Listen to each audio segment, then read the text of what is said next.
Bonjour, bienvenue en Picardie.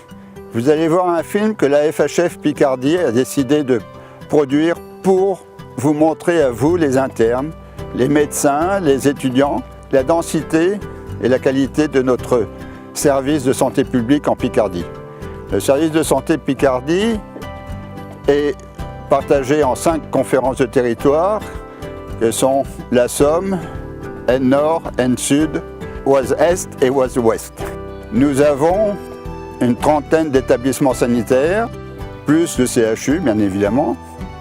Nous avons 45 établissements EHPAD, 3 établissements spécialisés handicapés. Nous représentons un peu plus de 30 000 personnels médicaux et non médicaux. Et nous avons des plateaux techniques de très grande qualité. Ce film est là pour vous le montrer, donc nous vous espérons nombreux et bienvenue chez nous.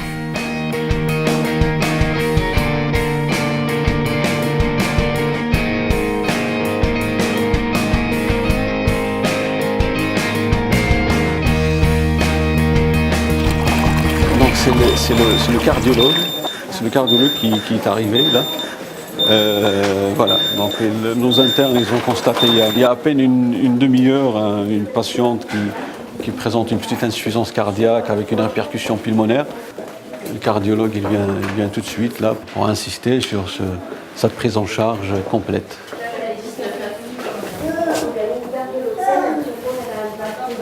La chirurgie bariatrique est une filière maintenant phare de l'hôpital de Compiègne et de Noyon. On s'est intéressé à cette chirurgie parce que la Picardie vient presque en tête en termes de pourcentage de personnes obèses. On est en évolution quasi constante puisque la première année on avait opéré 30 interventions et en 2013 j'ai opéré 120 interventions pour vous montrer un peu la courbe ascendante de cette activité. Avant chaque pansement, on vous donnera un antalgique assez fort pour soulager les pansements. Cette augmentation d'activité signifie que les patients et les patientes savent qu'ils peuvent être pris en charge ici. Et ça signifie aussi notre efficacité, l'importante préparation de nos patients avant les interventions au pôle d'éducation du patient est très très sérieuse et on a de très bons résultats. L'avantage du pôle d'éducation du patient, c'est qu'il permet à tous les professionnels de la pluridisciplinarité nécessaire à la prise en charge de l'obésité de travailler ensemble sur le même lieu avec un esprit et des réunions d'équipe. Et c'est quelque chose qui est extrêmement rassurant pour le patient. Les patients se sont pris en charge par des personnes qui échangent facilement entre elles. La durée moyenne de prise en charge pour un patient qui souhaite avoir recours à une chirurgie de l'obésité et qui est éligible dans l'indication est de 6 mois. Dans la chirurgie bariatrique, la première étape est effectivement d'aller évaluer la cavité gastrique, voir s'il y a des contre-indications à faire cette chirurgie par rapport à des situations locales, donc anatomiques de l'estomac, ou des maladies préexistantes qu'il faudrait traiter avant d'envisager la chirurgie. En tant que responsable du service, je fais partie d'un groupe d'endoscopistes interventionnels français qui regroupe à peu près une trentaine de centres, quasiment exclusivement universitaires et Compiègne-Noyon, où nous faisons de la recherche, des études cliniques effectivement d'endoscopie interventionnelle régulièrement et tout au long de l'année.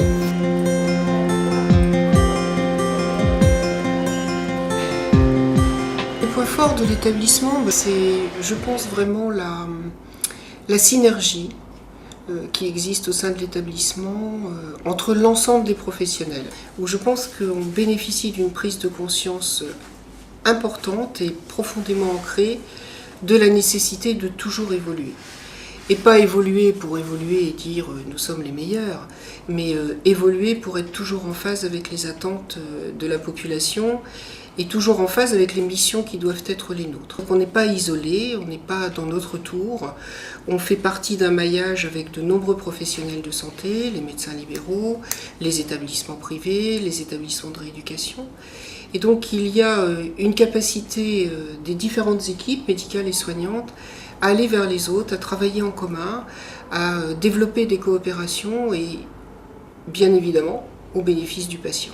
Effectivement, c'est un établissement sur le plan médical où on On a tous des correspondantes de spécialités très diverses, très pointues sur lesquelles on peut s'appuyer aussi pour notre pratique quotidienne. Ça, c'est une valeur importante quand on est médecin, de ne pas se retrouver isolé aussi dans sa spécialité. Donc, et puis avec une taille également raisonnable pour pouvoir se connaître et puis pour pouvoir vraiment agir assez rapidement et facilement.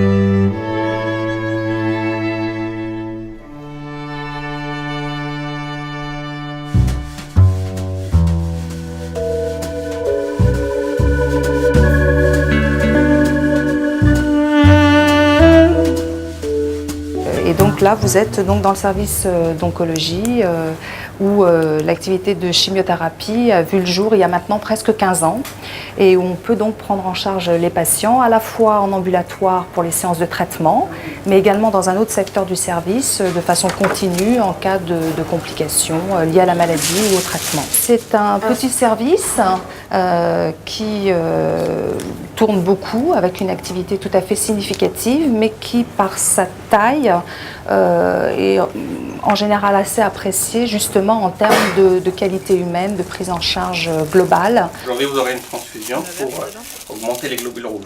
D'accord. Oui, c'est pour ça qu'on va aller ici d'ailleurs. Exactement. On connaît des personnes qui sont venues ici, qui n'indiquent du bien, et on dit pourquoi aller loin si on a quelque chose de tout près, quoi.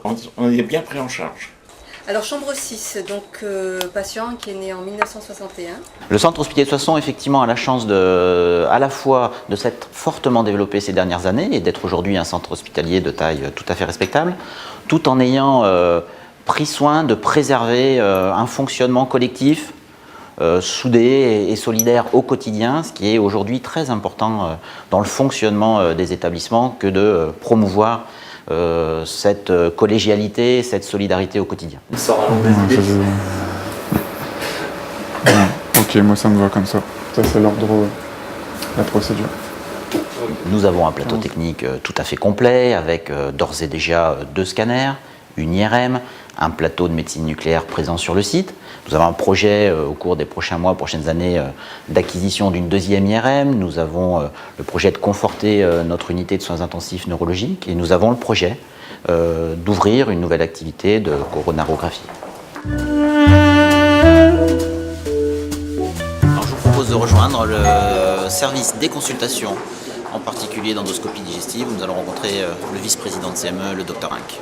J'étais antérieurement chef de clinique puis praticien hospitalier à l'hôpital Bicêtre à Paris et j'étais intéressé par revenir travailler à Soissons qui reconstruisait un nouvel hôpital, c'était en 1991 et il y avait donc des belles perspectives puisqu'il s'agissait d'une création d'un service de gastroentérologie.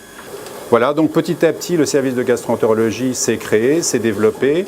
Et donc, on est passé de 1 praticien hospitalier à 4 actuellement, et donc toute une équipe d'hospitalisation et d'endoscopie digestive. On a aussi un rôle à suivre en matière d'hôpital pivot, si on peut dire, d'hôpital de référence infrarégional. Et donc, on a développé des activités un peu spécifiques, un peu nouvelles, qui sont l'entéroscopie par capsule vidéo, qui est une technique d'exploration du grêle par ingestion d'une vidéocapsule. Donc on fait dans le service régulièrement depuis 2005 et donc tout prochainement, à l'occasion de l'arrivée d'un 4e praticien hospitalier, on va développer une activité d'exploration fonctionnelle digestive, pH-métrie qui existait déjà, pH-métrie ésophagienne et manométrie anorectale et ésophagienne, donc qui va démarrer et qui n'existe actuellement pas sur le territoire du sud de l'Aisne. Donc en plein développement et en collaboration étroite avec les hôpitaux du territoire, l'hôpital de Laon, l'hôpital de Château-Thierry, également aussi avec l'hôpital de Compiègne, avec qui on a des liens très anciens et très forts de partage, puisqu'ils assurent donc à l'intérieur de la Picardie toute notre activité d'endoscopie digestive interventionnelle spécialisée, notamment d'endoscopie biliaire, mais aussi des partenariats qui vont dans l'autre sens, c'est-à-dire que l'hôpital de Compiègne nous adresse les patients qui ont besoin d'une entéroscopie par capsule vidéo, par exemple.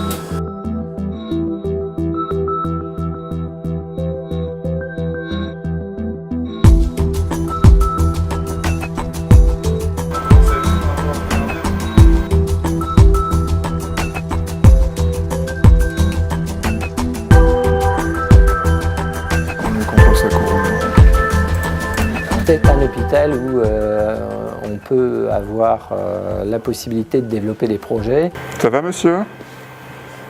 Tout se passe bien, hein? En 2008, le service de cardiologie a subi un profond remaniement avec le départ de la presque totalité de ses effectifs.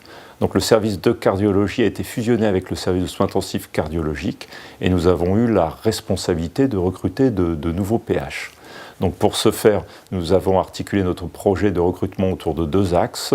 La coronarographie, puisque notre défi était de mettre en œuvre une salle de coronarographie qui soit effective 24 heures sur 24 tous les jours de l'année. Et puis d'autre part, d'axer aussi un projet sur la rythmologie.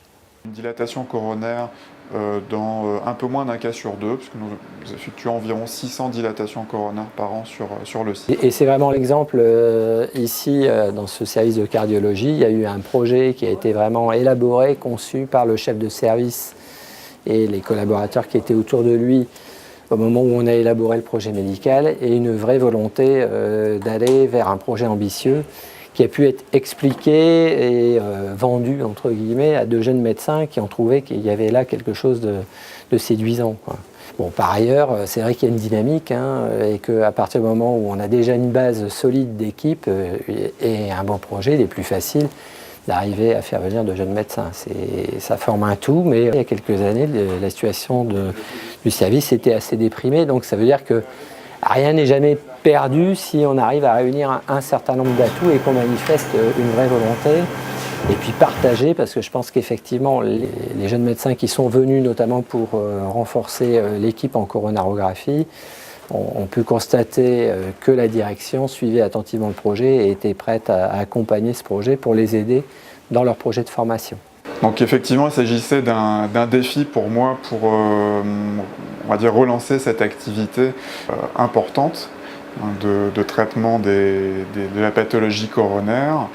Actuellement, donc, nous sommes 3 praticiens à réaliser ces techniques et assurer donc maintenant depuis 2 ans la permanence des soins et le traitement des urgences, donc 24 heures sur 24 et 7 jours sur 7.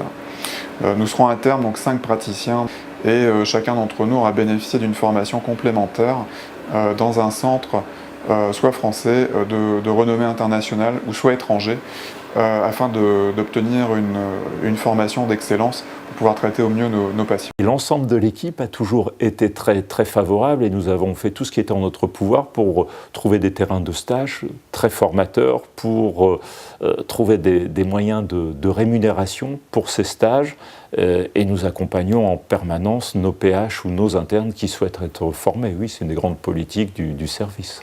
Donc notre salle date actuellement donc, de 2009, donc une salle récente qui a été améliorée au fil du temps, disposant d'une imagerie de qualité,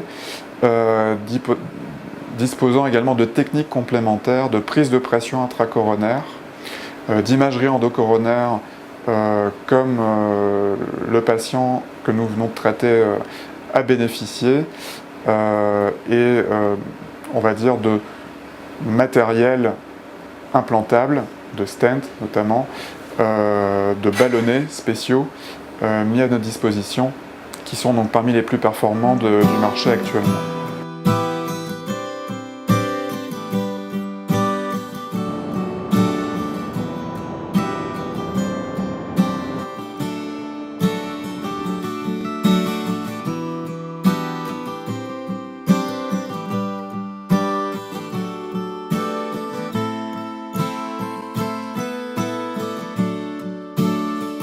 Voilà, je suis le docteur Gérard Meyer, je suis le responsable du pôle anesthésie, réanimation, urgence, unité médico-judiciaire, consultation de la douleur au centre hospitalier de Creil, maintenant fusionné avec le centre hospitalier de Senlis pour constituer le groupe hospitalier du sud de l'Oise, HPSO. Ici, vous êtes dans le service de réanimation du site de Creil, puisque ce service de réanimation prend place sur 2 sites.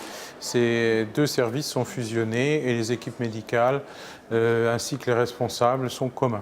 Il doit répondre, ce service, aux besoins de médecine d'urgence et de réanimation d'une population d'environ 350 000 habitants, ce qui est un des plus forts bassins de population après le CHU d'Amiens. D'abord un établissement très dynamique, hein. On voit derrière nous les constructions qui sont pour une grande partie achevées, qui vont être mises en service et puis qui constituent un plateau technique tout à fait intéressant puisqu'il s'agit du premier établissement Picard après le CHU dans l'offre publique du territoire. La stratégie médicale, c'était d'abord de regrouper les forces des deux établissements d'origine, à savoir Creil et Senlis, et de mettre en valeur justement ces forces et de les répartir de façon intelligente sur les deux sites. Alors on peut parler dans le cadre de la fusion, notamment de l'activité chirurgicale, avec un gros plateau technique sur le site de Creil, donc une offre de chirurgie lourde sur le site de Creil, et le développement d'une activité ambulatoire et de chirurgie de courte durée sur le site de Senlis. La maternité, c'est dans la région la première maternité publique. Donc évidemment ça pose le sujet, elle est sur deux sites parce que c'est important de garder une proximité de la population et elle a le niveau 3, c'est-à-dire qu'elle offre les services de réanimation, de soins intensifs. On a vraiment un éventail extrêmement important, des services de confort, des services qui offrent du choix aux mamans et en même temps la haute technologie qui peut être souhaité et indispensable dans certains cas.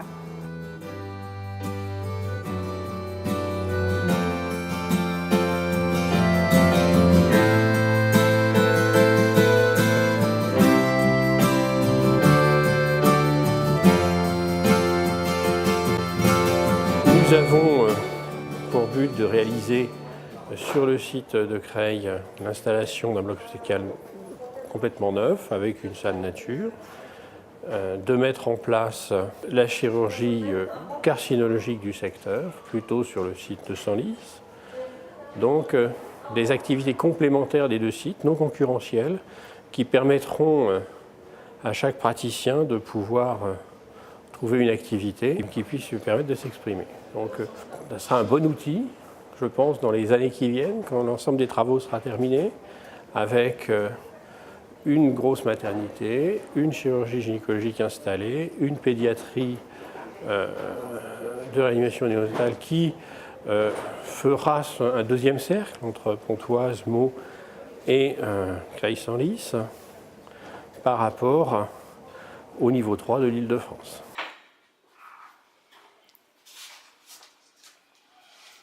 On gère toute la néonatologie, depuis la réanimation jusqu'à la néonatologie simple, plus les enfants de maternité, les accouchements difficiles. Et je suis également responsable de lactarium. À partir du moment où on a des lits de réanimation, avoir un lactarium, c'est pratiquement obligatoire. Et là, ça permet à la maman de donner son lait à son propre enfant. Donc l'enfant reçoit le lait de sa maman. Et non pas un lait de donneuse, quand c'est possible.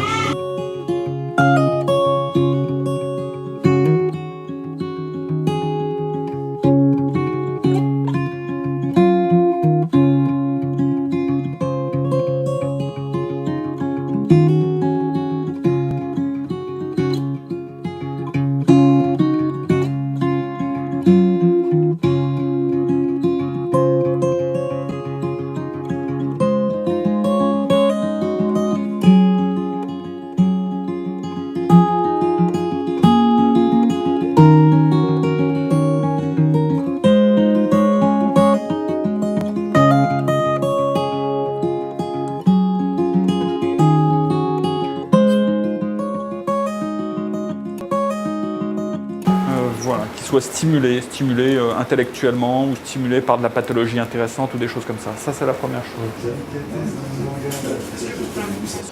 Le praticien hospitalier, dès qu'il a la preuve au niveau de l'histologie d'un cancer, entre guillemets, il nous communique tout de suite par voie interne les examens paramédicaux à effectuer. Nous avons ces prescriptions médicales pour effectuer des examens complémentaires nécessitant, comme je vous le disais tout à l'heure, un geste chirurgical ou un traitement par voie de chimiothérapie ou radiothérapie. Nous avons des créneaux spécifiques réservés pour la cancérologie à l'hôpital de Beauvais, où là, ces patients ont des rendez-vous, je dirais, dans la semaine, afin que le praticien puisse le revoir au cours d'une consultation et décider du traitement à venir. Nous avons maintenant des appareils très performants et surtout sur Beauvais en matière d'imagerie médicale. Ce sont des machines qui sont renouvelées régulièrement et au top, je dirais, de la technologie possible. Les jeunes actuellement, les plus jeunes, ils veulent avoir une qualité de vie satisfaisante. Vous me tenez ça comme ça. Voilà. Ça, c'est la deuxième chose. Alors, le parcours du patient, donc il arrive à l'accueil, il est accueilli, il a une première consultation initiale, suite à quoi aura lieu une consultation dans un deuxième temps paramédical. Ensuite, la première phase de son traitement va être un scanner de centrage, où le dossier des données vont être saisies et seront transmises en dosimétrie, où le dossier technique sera étudié. Et à partir de là, les données, une fois qu'elles seront validées par l'équipe de physique et l'équipe médicale, elles seront transmises au poste de traitement pour que le patient puisse être traité. Donc c'est un plaisir de travailler ici parce qu'on est en relation directe avec nos collègues onco-hématologues qui se situent juste au-dessus pour l'hôpital de jour et à l'étage encore supérieur pour le service d'hospitalisation. On est en liaison directe avec le service des urgences et relié à tous les autres hôpitaux directement également. Donc au niveau de l'équipement technique, on est également gâté puisqu'on a 2 nouvelles machines jumelles, donc des accélérateurs Clinac munis d'imagerie embarquée, y compris avec l'OBI, le scanner rotationnel en KV, ce qui nous permet d'avoir lors des maintenances, les machines étant jumelles, aucune interruption de traitement. Tous les patients peuvent être traités systématiquement, même en cas d'interruption d'une machine. Donc ça, c'est un gros avantage. Par ailleurs, on se trouve ici donc, dans la salle de repérage de scanner, avec un scanner dédié, voilà, qui nous permet de faire tous nos traitements en radiothérapie conformationnelle. Et bientôt, donc, nous mettrons en route la radiothérapie avec modulation d'intensité, tout d'abord pour la prostate et ensuite pour les VADS. En tant que Beauvaisien, je me devais de venir à cet hôpital dont le personnel est très compétent et qui dispose du matériel le plus moderne. Sont efficaces, toujours à l'heure, ponctuels. Moi, je n'ai pas à me plaindre et je suis très content d'être soigné ici, en quelque sorte. Ici, avec une jupe de 12, c'est pas lui. Voilà, donc il faut une équipe. Une équipe, c'est-à-dire, dans une équipe, il y a un entraîneur, il y a un capitaine, et il faut retenir que dans tout ça, il faut une dynamique, quoi. Il faut des gens qui acceptent de travailler ensemble et de faire quelque chose, de construire quelque chose ensemble. Moi, je crois que ça, je pense que pour des jeunes, ça peut être intéressant. Voilà, c'est-à-dire pas venir tout seul, mais se déplacer à 2-3, c'est-à-dire peut-être favoriser des ouvertures pour des assistants qui sortiraient du CHU avec favoriser une installation à 2 ou à 3 avec l'idée de créer quelque chose. Allez, on prend une grande inspiration, gonflez fort vos poumons, je pique. Ça va ? Oui, très bien. Alors, le service est divisé en deux parties. Une partie chirurgie ambulatoire et aussi une partie cancérologie et hématologie. Donc nous nous occupons essentiellement de la cancérologie et des chimiothérapies pour des malades relevant d'un hôpital de jour. C'est-à-dire ils arrivent le matin et ils repartent le soir. Hop, c'est bon, c'est déjà ouvert. Donc, au niveau prise en charge, l'équipe est très compétente, le service est très très suivi, un bon accueil au niveau des infirmières et aides-soignants. C'est vraiment l'idéal qu'on souhaite pour tout patient qui est dans mon cas.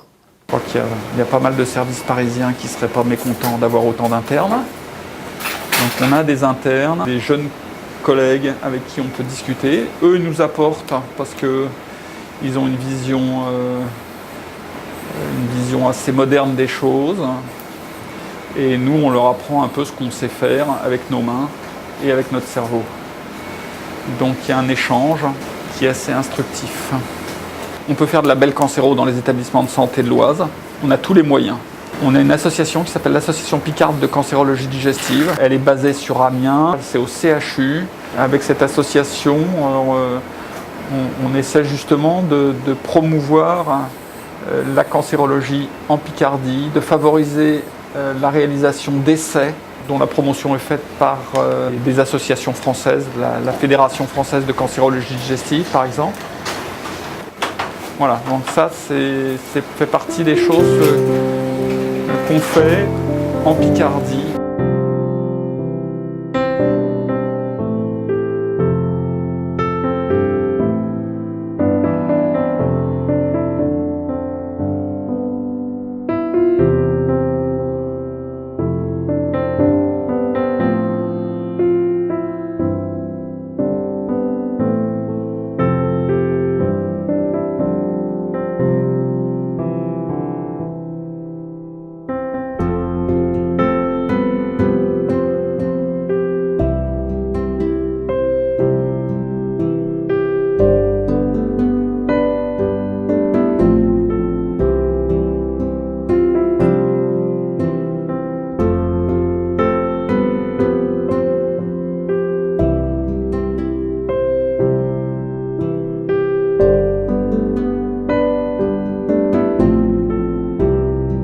Les enjeux du CHU, c'est d'abord un besoin de positionnement, comme tout CHU, autour d'une triple mission, qui est celle d'un établissement hospitalier universitaire, qui sont des missions de soins, d'enseignement et de recherche, avec une triple dimension, qui est d'abord une dimension territoriale, le territoire de soins dans lequel naturellement, de santé, dans lequel naturellement l'établissement est l'animateur et le leader, qui pour nous est le territoire de la Somme, qui est un territoire de proximité ou de premier niveau, un niveau de recours d'excellence et de surspécialité, qui est celui de la région Picardie, et un troisième niveau dans lequel s'inscrivent aujourd'hui des perspectives à la fois de recherche, mais demain aussi d'enseignement et de soins, qui est le niveau interrégional. Et donc, le niveau de recours et d'excellence passe par des compétences spécifiques et des plateaux techniques spécifiques. Et l'axe qui a été choisi et que vous allez découvrir est celui de la cancérologie, qui permet de conjuguer justement à la fois ces compétences spécifiques ou générales et aussi un plateau technique qui est à la fois un plateau technique de routine, mais aussi un plateau technique hyper spécialisé et qui vous permettra aussi de rencontrer des acteurs qui vont pouvoir décliner les différentes missions à la fois de soins et de soins de pointe et de recherche, notamment autour de la cancérologie, qui est un des axes stratégiques du CHU d'Amiens. Ce que doit être un CHU, il doit être l'excellence au niveau d'une région et dans mon équipe, les cancérologues se spécialisent. Ils ont une formation commune de base, mais ensuite ils prennent des surspécialisations. Un des axes que doit porter un centre de cancérologie universitaire, c'est non seulement de s'attaquer aux maladies elles-mêmes, de traiter les patients, mais également s'attaquer à la prévention. Et là, il y a aussi des développements qui sont en cours avec la santé publique dans le cadre de la communauté de la communauté hospitalière de la Somme, mais également de la Picardie, de façon à ce qu'on aille un peu chercher le mal à la racine, c'est-à-dire essentiellement le tabac, l'alcool, qui sont quand même les gros pourvoyeurs de cancer dans notre région.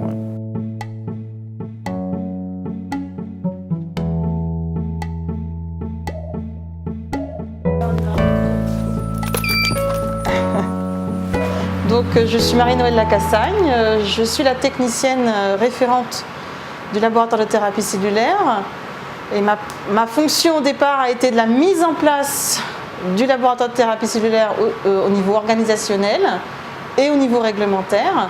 Et puis maintenant que le laboratoire est ouvert, je gère le quotidien du laboratoire. Il a été créé parce que justement il n'en existait aucun dans la région Picardie. Ce qu'on fait comme travail était sous-traité soit à Lille, soit à Paris. Notre travail consiste à préparer les produits qui sont utilisés pour les greffes de cellules souches hématopoïétiques. Donc soit les autogreffes, soit les allogreffes. Donc on les prépare pour que la transfusion se passe au mieux pour le receveur et on contrôle, on vérifie la quantité de cellules souches hématopoïétiques présentes dans le produit. Alors, le fait d'être sur un CHU fait la différence parce que nous sommes vraiment intégrés au parcours de soins du patient. C'est-à-dire que nous intervenons à une étape très précise de son traitement et que nous sommes intégrés aux décisions d'organisation de la greffe en fait. Donc évidemment, ça permet de mettre du lien. Le patient est pris en charge complètement sur le CHU, donc il n'a plus besoin d'aller à l'extérieur pour la partie greffe, ce qui est quand même un grand confort pour lui parce qu'il connaît les équipes médicales, il connaît le CHU, etc. Donc effectivement, ça prend vraiment toute son ampleur dans le parcours de soins et on est vraiment intégré à ça.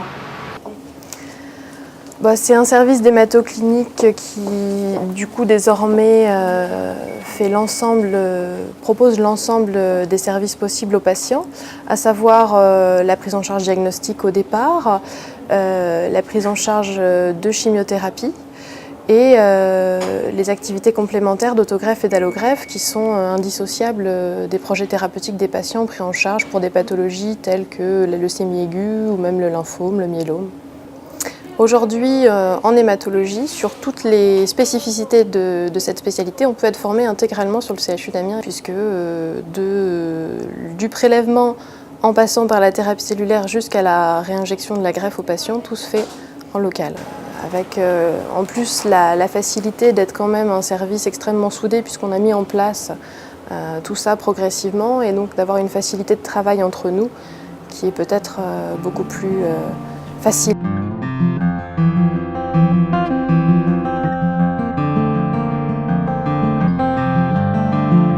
Voilà, centre opérationnel des examens d'urgence et de routine, on a appelé ça, c'est un acronyme qui se transforme en cœur, et on est vraiment au cœur du CBH ici, où sont réalisés l'ensemble des examens de routine du laboratoire. Le centre de biologie humaine représente l'ensemble des laboratoires du CHU d'Amiens. Il s'étend sur environ 5000 m² avec des laboratoires spécialisés, hémato, biochimie, oncobiologie moléculaire, etc. Et ici, nous sommes dans le centre opérationnel des examens d'urgence et de routine qui réalise, comme son nom l'indique, tous les examens d'urgence de routine automatisables dans une surface d'environ 200 m² et sur lequel qui fonctionne avec des automates et une chaîne robotique. Par son degré d'automatisation et par l'étendue de son automatisation, il est un des rares laboratoires qui soit aussi automatisé en France. Le laboratoire non seulement a une activité de recherche, mais participe à l'élaboration de projets nationaux et internationaux sur des protocoles, la réalisation d'analyses qui, on l'espère, dans l'avenir donneront des résultats intéressants. Alors voilà, là nous sommes dans le laboratoire qui fait l'étude des anomalies génétiques qui sont observées dans les cancers, ce qu'on appelle des mutations somatiques. Et donc on procède à l'analyse de ces mutations qui sont spécifiques à chaque fois de certains cancers, comme BRAF dans le mélanome ou KRAS dans le cancer colorectal. Alors, il y a une très haute technicité puisque c'est vraiment les nouvelles technologies qui sont en place. Alors on a ce qu'on appelle un scanner Agilent pour tout ce qui est étude d'anomalies génétiques du génome complet, qui fait de la CGH array, qui fait également de la transcriptomique, on a un séquenceur CEIVD 24 capillaires, on devrait prochainement acquérir un séquenceur haut débit. On a un pyroséquenceur, donc c'est vraiment des nouvelles technologies qui sont implémentées dans ce laboratoire. Alors l'objectif était bien sûr, au moment où on a été reconnu par l'INCa, c'est d'arriver à motiver l'ensemble des structures de soins de Picardie de rejoindre donc l'activité du CHU, en tous les cas l'activité de la plateforme de Picardie. Pour ce faire, on a effectivement beaucoup communiqué et établi beaucoup de relations avec les CH de périphérie, et actuellement on va dire que 75% des CH de périphérie, c'est-à-dire de Picardie, que ce soit de l'Aisne, de l'Oise ou de la Somme, collaborent avec nous sur l'activité de diagnostic des mutations dans les cancers. Les membres du laboratoire sont bien sûr des techniciens qui ont été formés, qui à la base étaient de bons biologistes moléculaires, mais qui en plus ont appris toutes ces nouvelles techniques puisqu'on a implémenté beaucoup de choses. Et puis par ailleurs, il faut penser que la plateforme, ce n'est pas uniquement le laboratoire d'oncobiologie moléculaire, puisqu'on a des collaborations étroites avec les services de pathologie, qu'ils soient du domaine du public ou du privé, sur l'ensemble de la Picardie. On a également une partie de l'activité qui est gérée par le laboratoire de cytogénétique, du service de cytogénétique. Donc ça fait qu'on est un réseau complexe. Et bien sûr, au-delà de ça, notre activité est collégiée par l'INCa. Et on compare nos performances par rapport aux performances nationales en termes d'identification de mutations, de sensibilité, via des contrôles de qualité nationaux auxquels on participe. On a ici tout ce qui est nécessaire pour faire de la recherche. Vous voyez ici, vous avez des facilités importantes. On a tout ce qu'il faut en termes de culture cellulaire. On a l'accès à des plateformes qui permettent des analyses moléculaires. On peut faire tout type d'analyse. Des Western blot, on a des techniques de préparation de notre tranche de tumeur avec des vibratomes et on est bien pourvu. On a la chance d'avoir des gens surtout compétents, formés. On a cette capacité à faire de la recherche fondamentale avec des prélèvements médicaux. Si vous voulez, on est juste à l'interface et c'est ce qui fait notre force. Une des choses qu'on essaie de faire, c'est ce type d'analyse nouveau qui consistera éventuellement à mettre en culture les cellules d'un patient avec un cancer. Chaque cancer est différent et pour mieux comprendre à l'échelle individuelle ce que fait la vulnérabilité, enfin ce qui fait la vulnérabilité d'une cellule cancéreuse à tel ou tel traitement. Et c'est peut-être comme ça qu'on arrivera, si vous voulez, individuellement à apporter de meilleures connaissances et à adosser le traitement du patient à la recherche. La recherche nous donne peut-être des pistes pour mieux traiter quand même les cancers de demain. Il y a une dimension aussi et une reconnaissance nationale sur certaines activités du Sud Amiens et qui en fait aussi, je dirais, un élément d'excellence et une fierté pour les gens qui y travaillent et qui viendront y travailler demain.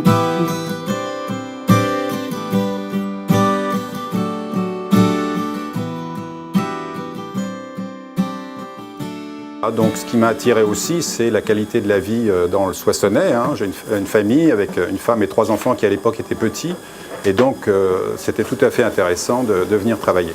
Je suis roumaine, ça fait 12 ans que je suis en France.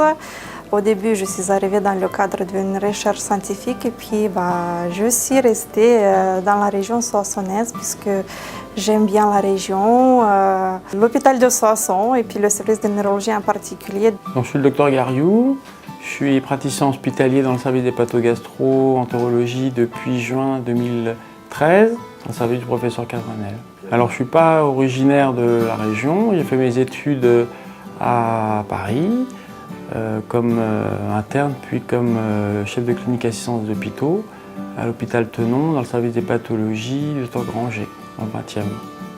Et donc je suis venu donc, à Creil, après avoir eu mon concours national de praticien hospitalier, attiré en partie par la présence du professeur Cadranel, qui a une grande expérience notamment en termes de publication, en termes d'intérêt pour la recherche médicale. Et ça m'intéressait de venir dans un service polyvalent dans lequel on a la possibilité de publier, d'écrire et de faire valoir nos patients. On a des équipements, je trouve, de qualité. Voilà. Ayant ces équipements de qualité, on arrive à faire tout ce qu'on veut. On n'a aucune limitation sur le plan du plateau technique. La Picardie est belle. Nous avons maintenant l'autoroute A16 qui permet de quand même délivrer toutes les grandes villes de Picardie, entre guillemets. Nous sommes pas loin de Paris. On a du matériel, je dirais, d'excellence au niveau technologie. Une équipe formidable de manipulateurs, de secrétaires et bien entendu de médecins. Et ensuite, surtout, un hôpital très dynamique. Nous disposons, vous l'avez vu ici, d'un plateau technique qui est très intéressant, avec les mêmes matériaux, les mêmes échographes que l'on peut avoir en CHU. Donc on peut offrir du travail de qualité, avec des gens qui sont motivés, des collègues également motivés. Ça est une émulation et motivant pour nous, parce que ça nous tire vers le haut, obligatoirement. Il faut suivre. Le CHU d'Amiens est un CHU qui a pris conscience de la nécessité de devenir un lieu d'excellence en cancérologie, d'où la création de ce centre universitaire.